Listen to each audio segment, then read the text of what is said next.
Everyone, welcome to my channel keep smiling. सबसे पहले तो बहुत सारा धन्यवाद आप सभी लोगों को, क्योंकि वैसे तो पता है कि मुस्कुराना बहुत अच्छी बात है, लेकिन जो कल का मैंने वीडियो पोस्ट किया और उस पर मैंने देखा कि इतनी ज़्यादा लोगों ने उसको पसंद किया और इतने कमेंट किए और लाइक किया, तो आप सभी का बहुत बहुत धन्यवाद। कोशिश करती हूँ कि आप सभी लोगों को इसी प्रकार से हंसाती रहूं और खुद भी हंसती रहूं। ये बहुत सामान्य सी बात है, जब व्यक्ति किसी दूसरे को हंसाने की कोशिश करता है तो खुद भी खुश रहता है।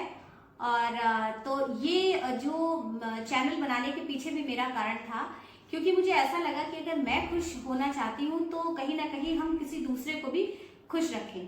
तो ये उसी की एक शुरुआत थी और मुझे भी आजकल बहुत अच्छा लगता है इस तरह से थोड़ी देर आपसे इंटरेक्ट करके, बात करके, और कुछ छोटी मोटी बातों को हम लोग शेयर करते हैं, बातें करते हैं। तो कल बहुत परफॉर्मेंस को आप लोगों ने बहुत पसंद किया, वीडियो को बहुत पसंद किया। एक बार बहुत बड़ा वाला थैंक यू। और आज मैं आपको एक खास व्यक्ति से मिलवाना चाहती हूँ, जो जिनके, अगर मैं ये कहूँ कि जिनके कारण मैं हूँ, और ये मैं कहूँ कि जिनके कारण मेरे विचार, जो भी हम लोग इतने दिन से आप सुन रहे हैं, और जितना मैंने जीवन को समझा है और जितना मैं अपनी बातों को आपके सामने पूरी तरीके से कह पाती हूँ, ये सब के पीछे मेरे पापा का बहुत बड़ा योगदान है, या ये कहें कि उन्हीं का ही सारा आशीर्वाद है। तो आज मेरे लिए बहुत स्पेशल दिन है कि आज मैं उनको आपसे मिलवाना चाह रही हूँ। तो आज चलिए, तो फिर बिना देर किए मिलते हैं मेरे पिताजी से। हाँ, तो ये है मेरे पापा जी, और आपका पूरा नाम है श्री श्रीनाथ गुप्ता, और आपने अपनी सेवाएं जो है एयरफोर्स में भी दी हैं और भारतीय रिजर्व बैंक में भी दी हैं, और अब आप अपने कार्य क्षेत्र से सेवानिवृत्त हो चुके हैं। और आज भी हम लोगों के साथ में आप कुछ ना कुछ अपनी बातें, अपना अनुभव शेयर करते रहते हैं। ऐसा लगता है कि मानो कल ही की तो बात है कि जब आप भारतीय वायुसेना में कार्य कर रहे थे। ऐसे बहुत सारे छोटे छोटे अनुभव, ऐसे छोटे छोटे इंसिडेंट आप हम लोगों से शेयर करते रहते हैं। योग में बहुत रुचि रखते हैं और बहुत अच्छा लेखन कार्य करते रहते हैं। अभी आपकी एक पुस्तक प्रकाशित हो चुकी है, मन के। किसी दिन मैं उसके बारे में भी आपसे बात करूंगी, और शीघ्र ही आपकी दूसरी पुस्तक भी प्रकाशित होने जा रही है, जिसपे अभी हम लोग का काम चल रहा है। तो बहुत जल्दी हम लोग दूसरी पुस्तक के बारे में भी बात करेंगे। तो पापा जी, आज आप जो है सबसे मिलिए और अपने बारे में कुछ बताइए, और कोई संदेश देना चाहते हो, कुछ मैसेज देना चाहते हो तो वो भी बताइए। बच्चों, मैंने एक चीज़ देखी है, जो बच्चे अपने जीवन में सफलता चाहते हैं, शांति चाहते हैं, हर क्षेत्र में उन्नति चाहते हैं, सबसे प्रथम तो उनको सूर्योदय से पूर्व उठना चाहिए। और मुझे इस बात को मेरे जीवन में भी यही रहा कि मैं बचपन से ही बहुत जल्दी उठता रहा हूँ।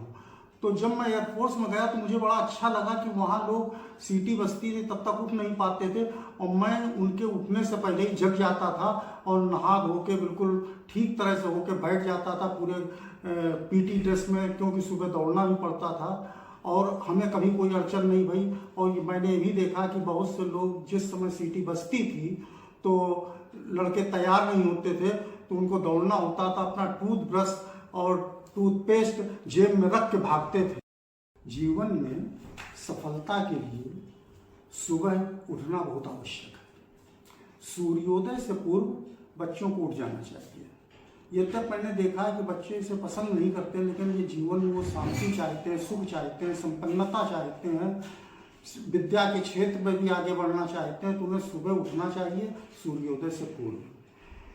तत्पश्चात दूसरी बात जो उनको अपने जीवन में लानी है वो है स्वास्थ्य के प्रति। उन्हें अपने स्वास्थ्य पर विशेष ध्यान देना चाहिए। यदि आप स्वस्थ रहेंगे तो आपका दिल पढ़ने में भी लगेगा, खेलने में भी लगेगा, आप लोगों से अच्छी तरह से बात भी कर पाएंगे। बड़े होंगे यदि स्वस्थ रहेंगे तो जीवन यापन में के क्षेत्र में भी आप सुखी रहेंगे। लेकिन एक बच्चे को यदि वो अस्वस्थ है तो ना उसका पढ़ने में दिल लगेगा, ना खेलने में दिल लगेगा, उसको खाने के लिए भी कोई चीज़ खा लेगा, क्योंकि अस्वस्थ है तो हजम नहीं होगा। इसलिए पहली बात तो उसको सुबह प्रातः शीघ्र उठना चाहिए और दूसरे अपने स्वास्थ्य के ऊपर ध्यान देना चाहिए। तीसरी बात उसके लिए जो आती है वो विद्या है। अपनी विद्या के ऊपर ध्यान देना चाहिए।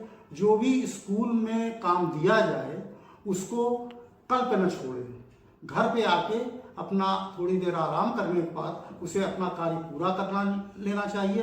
कभी कभी बच्चे क्या सोचते हैं कि कल तो छुट्टी है, कल पूरा कर लेंगे, और कहीं ऐसा ना हो कि कल लोग घर में मेहमान आ जाएं या तुम्हारे ही कोई मित्र आ जाएं या किन्हीं अन्य कारणों से तुम्हें समय न मिले तो तुम पढ़ भी ना पाओ और जो तुम्हें कार्य पूरा करना वो भी ना हो सके।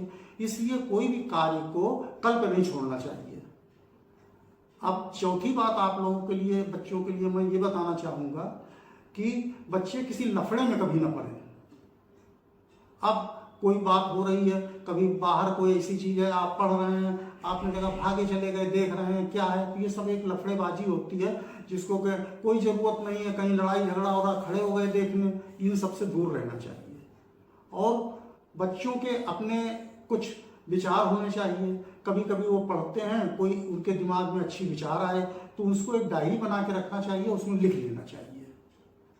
फिर उन्हीं बच्चों को जो बहुत से उनके ऐसे दोस्त होते हैं, साथी होते हैं जो कि ऐसी बातें कहते हैं, तुमने कोई बात कही, अरे तुम ये नहीं कर पाओगे, नकारात्मक विचार वाले होते हैं, तो बच्चों को उनसे कुछ कहना नहीं है, लेकिन ऐसे व्यक्तियों से, ऐसे दोस्तों से, ऐसे लोगों से दूर रहना चाहिए। क्योंकि जब उनके संपर्क में रहेंगे तो वो नकारात्मक विचार का प्रभाव जो है वो बच्चों को भी पड़ेगा। आज के वीडियो में इतना ही कहना चाहेंगे।